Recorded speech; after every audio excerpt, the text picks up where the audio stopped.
Hemos cogido un texto que espero, porque hoy lo que quiero hacer más que predicar es hacer algo después, pero bueno, hay algo que quiero comentar. Y el texto, por cierto, de los que no se suelen predicar mucho, porque hay sobre todo hoy algunas corrientes dentro de la teología donde parece que el tema de el sufrimiento y el tema de cosas que no sean la prosperidad, ¿no? Digámoslo en todos los sentidos, tal como se entiende la prosperidad en el mundo moderno. Y yo creo que hoy en la Iglesia una de las labores que nos toca hacer, que hemos, yo creo, abandonado bastante, es hacer pedagogía de lo que realmente significan ciertas cosas, por lo menos en la palabra del Señor, porque yo creo que ya no es solo dentro de nosotros, digamos. Hay gente, por ejemplo, que la Reina Valera le resulta ya prácticamente el código de Hammurabi, vamos, porque no... y es porque está escrita en un castellano clásico, que por cierto no sé si sabéis, que también es un cierto incluso orgullo para nosotros los evangélicos, que la Reina Valera es una joya del castellano de la literatura clásica. Y a mí me encanta, aparte de que creo que es muy fiel al texto original, pero lo digo porque lo menos importante, se pueden tener otras traducciones siempre para mí que sean fiel. Hoy hay que tener mucho cuidado con ciertas traducciones que desde mi punto de vista en algunos casos son más incluso interpretaciones que traducciones, pero porque además, si para eso Dios ha puesto, como la propia palabra nos dice, pastores, maestros y gente preparada, para que en todo caso, si la gente normal no entiende, se les explique y se les diga, pues mira, esto es esto y esto lo otro, para que el pueblo de Dios pueda estar formado y preparado. Pero a lo que me refiero es que hoy prácticamente, no solo en el ámbito evangélico, sino en el ámbito en general, me doy cuenta de que es que hemos perdido en riqueza en el lenguaje. Y en fin, no sé si a vosotros pasa, pero sobre todo los jóvenes, no diré todos evidentemente, pero una buena mayoría de los jóvenes, si lo sacas del molamazo de qué guay es esto y de 4 cosas más, pues no saben expresarse y no entienden, ¿no? Y es una pena, porque la función principal, desde mi punto de vista, de un lenguaje es poder expresar lo que tú llevas dentro para que los demás puedan recibir y entender de lo que tú expresas. Es decir, dicho de una manera sencilla y vulgar, podernos comunicar. Y a veces utilizamos las lenguas, no digo ya a nivel político, que eso ya sería más bien para todo lo contrario, para separar gente, ¿no? Pero bueno, eso es, lo digo porque es importante, hermanos, y el mismo Señor te lo dice en su palabra: escudriñad las Escrituras. De verdad te digo, hermanos, no cojas, la Biblia no es como yo he visto en algunos sitios, que se compran unos pedazos de Biblia con unos lomos y una ardesta, lo ponen en el salón, mira, ahí está la Biblia, y ahí se queda. La Biblia es para estudiarla, Yo no tengo por costumbre marcar, en todo caso me cojo un papel al lado cuando tengo algo que hacer y escribo al lado, pero a mí me encantan las Biblias que están todas subrayadas, todas marcadas y todas con notas porque eso da a entender que es una persona que no coge la Biblia, se aprende 4 versículos como un papagayo, los repite por todo sitio que va. No, es una persona que ha trabajado la palabra del Señor, que la ha leído y la ha meditado y la ha estudiado. Y la palabra de Dios yo creo que es para eso. Dios nos la da. Es más, ¿cuál es el mandamiento? Que a veces nos olvidamos de lo básico. ¿Qué le dice el Señor a Moisés para que le transmita al pueblo de Israel? Estas palabras que yo te mando hoy, ¿qué harás con ellas? ¿Quién se acuerda de ese versículo? Jesús a Moisés, ¿Sí? pues que Las dirás a mi pueblo, las enseñarás a tus hijos, cuando vayas por el camino, las escribirás en el dintel de tu puerta, que como siempre preferimos a veces cómo somos los seres humanos, ¿eh? ¿Sabéis lo que es la mezuza? El que conoce un poco del ámbito judío, la mezuza es una escritura que hacen, un rollito, lo meten en una especie de cajita y lo colocan en la puerta, a la entrada, y no sé si habéis visto, por ejemplo, los 10 mandamientos, cuando Moisés va a entrar y hace así, y le da un beso. No, perdón, esa es Ben-Hur. Cuando el Judá Ben-Hur entra a su casa y coge y besa la mezuza, eso está sacado de ese texto. Pero yo creo que sí, no está mal, pero realmente eso es lo que le dice el Señor a ese pueblo. Tú escribirás unas palabritas y las pondrás allí en el dintel de tu puerta, o en realidad lo mismo que cuando el Señor dice, no circuncides tu carne, circuncida tu corazón.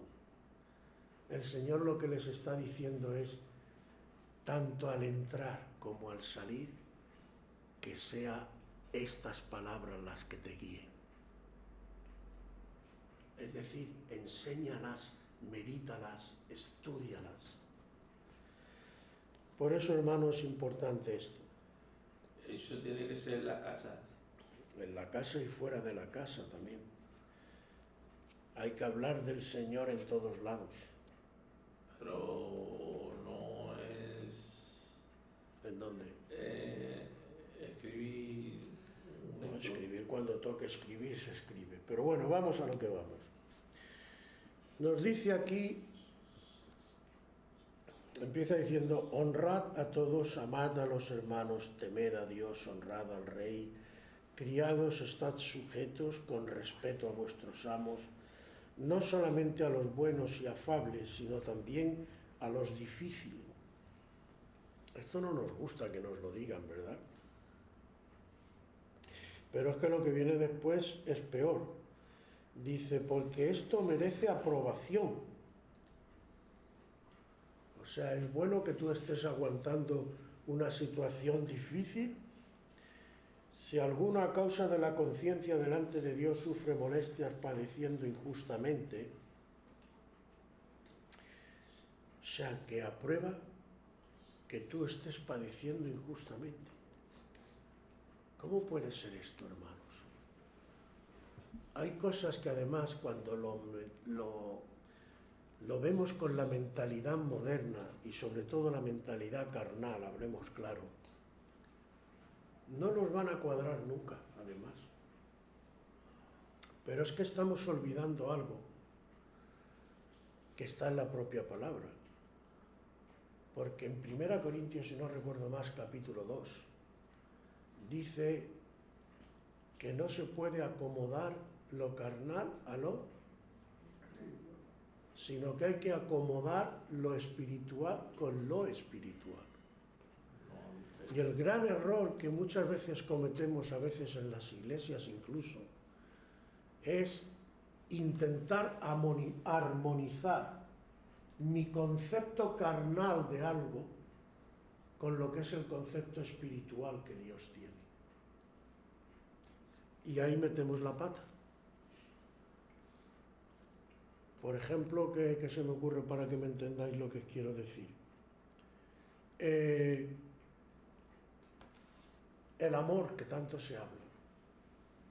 Lo que el amor entiende, o entendemos normalmente en la carne, por cierto, en español usamos amor, pero en el griego original, si lo leéis, los griegos usan 3 o 4 palabras. Una es filis, amor filial, eros, de ahí viene erotismo, sería más que amor, yo diría que deseo carnal. Y la otra es ágape. Y cada una tiene unos matices distintos. Y cuando habla del amor de Dios, por ejemplo, en 1 Corintios capítulo 13, tan famoso, está hablando del amor ágape. Si tú no tienes en cuenta las características del amor ágape, que es un amor desinteresado, limpio, que no busca, como dice, léete, porque se lee mucho y la gente se queda embelesada como si fuera una poesía, pero no piensa en las palabras que está diciendo. Por ejemplo, el amor no busca lo suyo. Todo lo cree, todo lo espera, todo lo soporta. Claro, si tú no tienes este concepto de amor en tu mente, tú no vas a entender, por ejemplo, cómo es posible que en Apocalipsis, que el otro día lo cité, el Señor le dice a una iglesia, estoy a la puerta y llamo. El Señor mendigando a tu puerta. Es tremendo, ¿eh? Pero eso es lo que está diciendo. Por favor, déjame entrar. Claro, cogemos conceptos humanos e intentamos armonizarlos con conceptos espirituales. No te esfuerces, no te va a cuadrar nunca. Porque la carne y el espíritu, según Gálatas, ¿qué pasa? Chocan. Si tú quieres entender ciertas cosas de Dios, vas a tener que pasar por la escuela y entre ellas, hablemos claro, hermanos, porque yo creo que tampoco estamos ya en época de hablar con mucho eufemismo. Tenemos que pasar por la escuela del sufrimiento. ¿Por qué además? De eso quiero hablar algo hoy. Nos dice, por ejemplo, ¿qué gloria es si pecando sois abofeteados y los soportáis? Es decir, si tú has hecho algo malo y te castigan, pues, ¿qué gloria tienes? Te están dando lo que te corresponde. Eso es disciplina. Entonces, mas si haciendo lo bueno sufrís y lo soportáis, esto ciertamente es aprobado delante de Dios.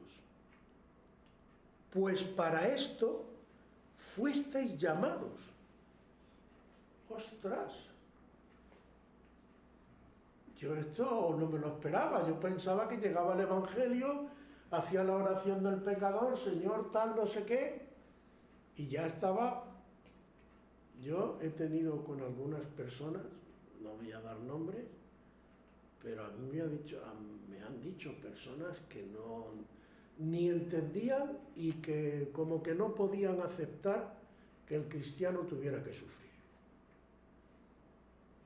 Como que el Señor te tenía que coger y tener en una especie de urna, protegido de todo, y tú nada más que...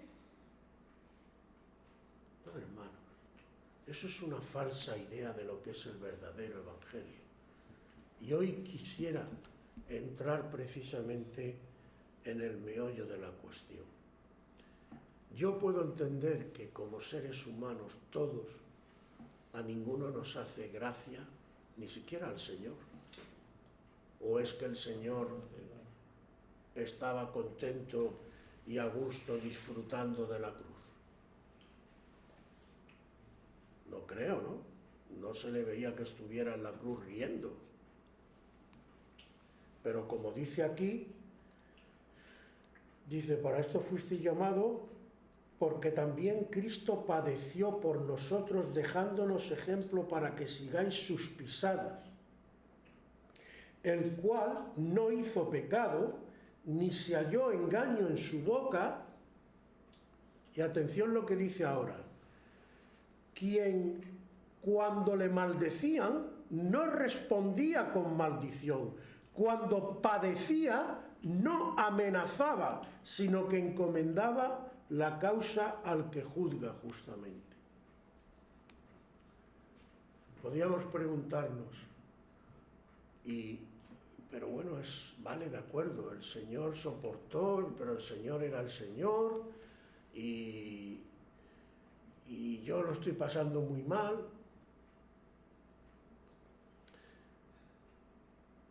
¿Es necesario pasar por todo esto? Y si es necesario, ¿por qué? Yo, con la ayuda del Espíritu, quisiera darte una buena razón en esta mañana. Porque además quiero que luego el Señor nos ministre a todos. Detrás, no sé si habéis visto, además esto me vino el otro día, me saltó la chispa de hablar sobre esto, porque estaba viendo en la tele una especie de programa, no sé qué, y de pronto alguien a una persona le habló de una manera humillante, degradante, y la otra persona se hizo un flan. La insultó, la vilipendió. Y entonces me di cuenta también, por otras cosas, de cómo Satanás, porque hoy esto está pasando mucho. Tú imagínate, por ejemplo, qué sé yo, una niñita pequeña que es violada y maltratada, y cuando crece esa criatura está totalmente traumatizada. Muchas personas hoy en día, no sé si sabéis que han aumentado los suicidios, por ejemplo, entre los niños. Que uno era para preguntarse, ¿cómo es posible que un niño que está creciendo, que está lleno normalmente de ilusión, que con cualquier cosa se ilusiona, cómo es posible que termine suicidándose? Todo esto del bullying que hay hoy, del acoso, vamos, porque también tenemos los palabras ingleses. ¿Cómo es posible todo esto? Nosotros, y ahí vemos también lo que es la influencia de los conceptos carnales, pensamos que la persona fuerte, por ejemplo, y se ve en las pelis, es el Rambo, el que amenaza, el que usa la violencia para matar a otros y tal.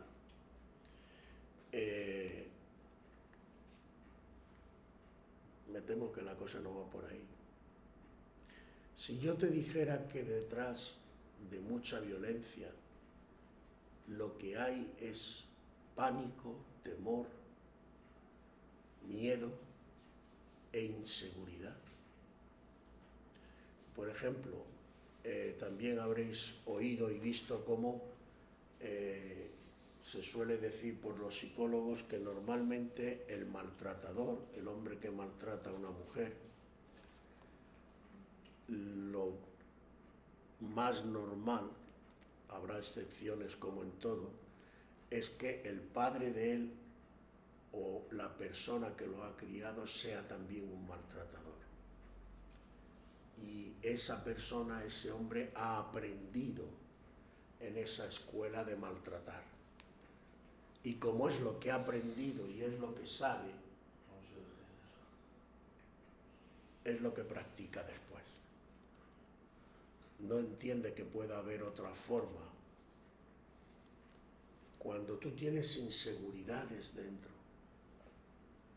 cuando tú tienes miedos y temores, pues claro, cada persona reacciona de una manera, pero siempre se ha dicho, cuando tú acorralas al gato, hay dos posibilidades, o el gato se hunde y se viene abajo, o te salta. Y lo normal también en las personas es que reaccionemos de esas dos maneras. O te quedas acobardadito para toda la vida, o te llevan al límite y saltas y que pase lo que tenga que pasar. La verdadera valentía y la verdadera fortaleza, porque en el fondo toda esta violencia y todo eso, ¿qué es lo que está expresando? En realidad no expresa fortaleza, eso es lo que nosotros pensamos. Pero lo que expresa es debilidad. ¿Dónde está la verdadera fortaleza, la verdadera valentía, la verdadera hombría que muestra Cristo? ¿Y dónde la muestra? Por eso, por ejemplo, hay una frase que el mundo no entiende. Cuando el Señor en la última cena le dice a los discípulos, ahora es glorificado el Hijo del Hombre. Padre, glorifícame ahora. Pero sí, vamos a ver, te van a escupir, te van a arrancar pelos de la barba, te van a colocar un casco, algunos dicen que más que una corona era una especie de casco con unas púas que no veas, que te lo van ahí a poner, se van a burlar de ti. Yo no sé si sabéis que realmente la costumbre, nosotros solemos pintar a Cristo con el taparrabo típico, pero la cruz no solamente era un instrumento de tortura, la cruz tenía un significado, por eso se le ponía un lema, porque indicaba cuál era el delito por el que se le acusaba. Y la cruz solían colocarlos desnudos, torturados, porque la intención que tenían los romanos con crucificar no era solamente matar a esa persona, era humillarle, era exponerlo públicamente para que la gente lo viera y al pasar se rieran y dijeran, mira, otra escoria que nos hemos quitado de en medio. Esa era la intención. Y Cristo se vio en esas. Y estando en esas, cuando lo están clavando, Él está diciendo, Padre, perdónalo porque no saben lo que hacen.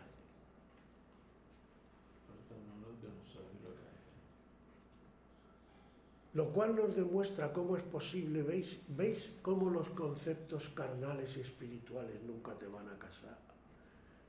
Nosotros, nuestra idea de gloria es la de un rey que está en su trono, con mucho oropel, con toda una de estas de sirviente, y por eso mucha gente no puede aceptar a Cristo. Encima, si Cristo es Dios, ¿tú me quieres decir a mí que Dios ha sido humillado de esa manera? ¿Que Dios se ha dejado humillar? ¿Que Dios ha pasado por eso? ¿Y que eso es glorioso? ¿Dónde está ahí la gloria?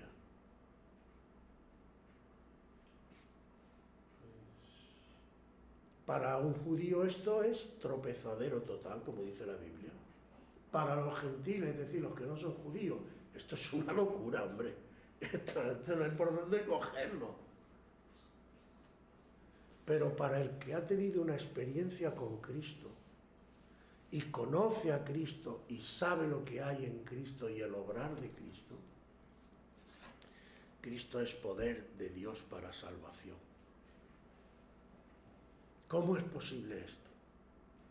Bueno, hermanos, para mí, por ejemplo, desde hace ya mucho, cuando descubrí ciertas cosas, la mayor prueba, por ejemplo, de que Cristo es Dios, es que pudo soportar lo que soportó. ¿Por qué? Porque no hay ser humano que soporte lo que Cristo soportó y aguante. Eso para el mundo, pues es una tontería, una locura, tal. Pero para el que ve espiritualmente, eso es gloria. ¿Por qué? Porque Dios está mostrando en la cruz lo capaz y hasta dónde puede soportar y resistir la fuerza interior que tiene. La fuerza interior. Dios no mide la fuerza por lo exterior, por los tanques, los cañones, los barcos. Dios mide la fuerza por cómo tú aguantas lo que tienes que aguantar. Pero ¿cómo es posible aguantar esto? Bueno, también hay que añadir, evidentemente, aunque yo creo que tendríamos que saberlo, que Jesús derrota a Satanás, pero ¿cómo lo derrota? ¿Como Dios o como hombre? Como Dios. Dios no puede ser tentado, ni puede ser vencido, ni puede ser derrotado. Lo que se trataba, y es lo que Dios hace en Cristo, por eso se hace hombre, es derrotarlo como hombre, con todas las debilidades de un hombre. Así es como Jesús derrota a Satanás. Y esto es muy importante, ¿por qué? Porque si no, ciertas cosas no las entendemos y ciertas cosas no tienen valor. En lo que sí se ve la deidad de Cristo es que al tener las debilidades de un hombre y ser llevado por Satanás al límite, aún así él aguanta. Claro, me diréis, bueno, pero nosotros no podemos, sí, evidente que no podemos llegar hasta donde Jesús llegó. Pero te voy a decir una cosa importante, que es lo fundamental que hoy quería transmitir. Nosotros podemos aguantar más de lo que parece.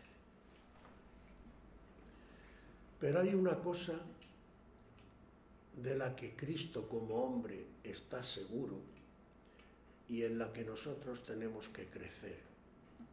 Y que luego la idea que llevo es, cuando termine, que le pidamos a Dios todos y que abramos un espacio de oración y de adoración para que Dios nos ministre.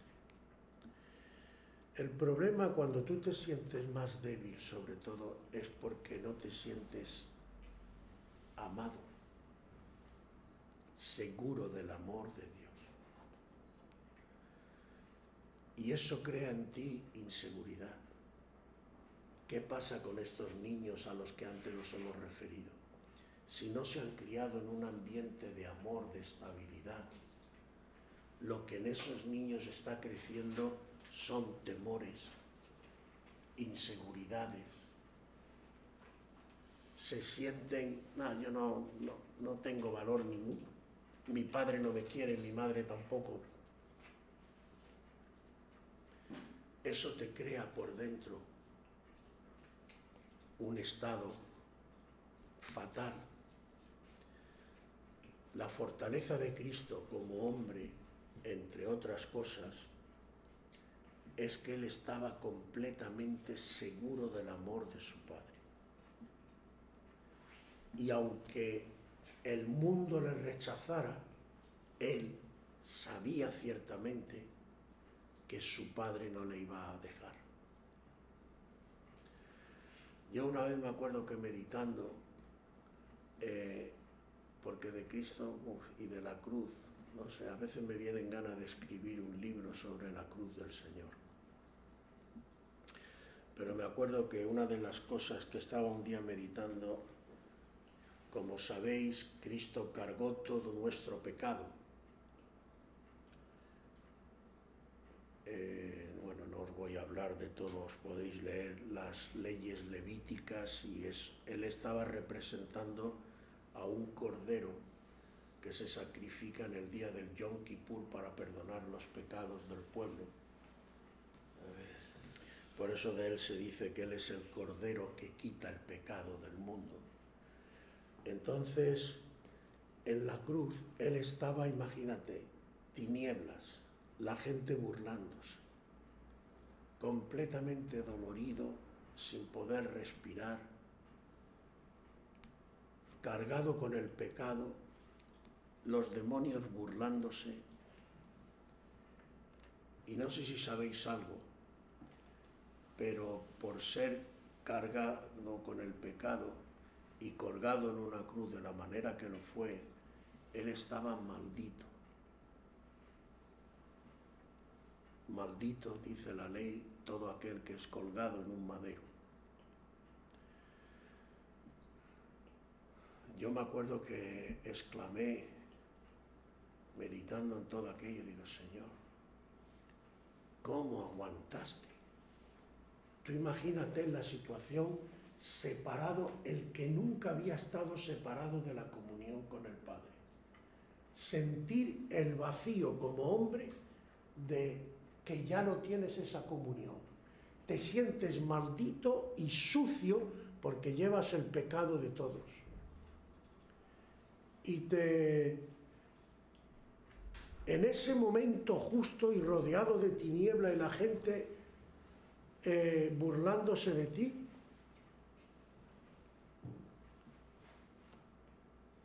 ¿cómo se tuvo que sentir Jesucristo? ¿Qué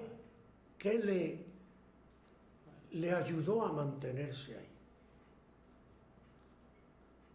La palabra que me vino así como un rayo fue por la fe. Por eso de Cristo se dice que Él es el autor y el consumador de la fe.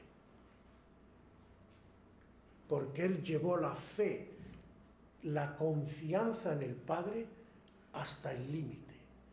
Dicho de otra manera, poniéndonos un poquito en el lugar de Cristo, es como si Cristo dijera, estoy maldito, estoy fatal, no sé qué va a pasar, pero aún así yo confío en ti, Padre Celestial. ¿Y sus últimas palabras cuáles fueron? Padre, en tus manos encomiendo mi espíritu. Es decir, él mostró confianza en su Padre hasta en las peores circunstancias. ¿Por qué os digo esto, hermanos? Porque Cristo es el ejemplo perfecto. Como dice en otros sitios, si cuando vosotros, todos nosotros, éramos pecadores y ni siquiera pensábamos en Dios,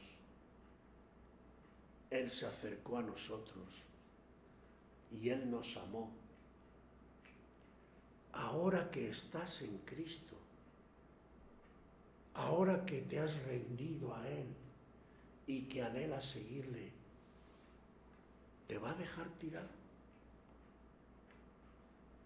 No tiene lógica. Eso sí que sería una tontería. Pero el Señor no lo va a hacer. Ahora te preguntarás, bueno, ¿y por qué a veces en ciertos periodos de mi vida me deja tan solo que parece que me siento? Bueno, así es como tú te sientes, pero ¿estás solo de verdad? Cuando tú tienes un nene pequeñito, en algún momento tendrás que dejarlo que se caiga incluso para que aprenda a andar. Si tú nunca lo pones a andar,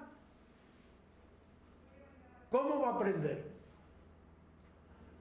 Entonces el nene llegará un momento, se caerá y tal, se sentirá solo, pero tú estás vigilando. Pues nuestro Padre Celestial es igual. Pero para que tú pierdas los temores y además hagas un análisis de la realidad que no es real, porque igual que el niño piensa que su madre lo ha dejado, tú piensas que tu Dios te ha dejado, pero no es verdad. Es que tú te sientes solo. Pero ¿cómo puedes enfrentar eso? Cuando tú estás completamente seguro de que tu Dios te ama. Y de que aunque todo el mundo esté en contra, Jesús está contigo. Amén. Aunque solo sea, piénsalo por una razón. ¿No fue el Señor quien dijo, yo estoy contigo hasta el fin del mundo? ¿Lo ha dicho? Ahora yo te pregunto, ¿él miente? Sí. No, no miente. Entonces, si no miente, ¿esas palabras son verdad o son mentira? No es mentira. Pues si son verdad, ¿de qué tienes miedo? Pero tú tienes que sentirte amado, tienes que experimentar más el amor de Dios. Y es lo que quiero que hagamos ahora. Voy a hacer una oración y vamos a tener un tiempo de adoración y tener libertad, pero quiero que el Señor sea el que nos ministre. Quiero que no te vayas hoy de aquí sin experimentar amor de Dios. Aleluya.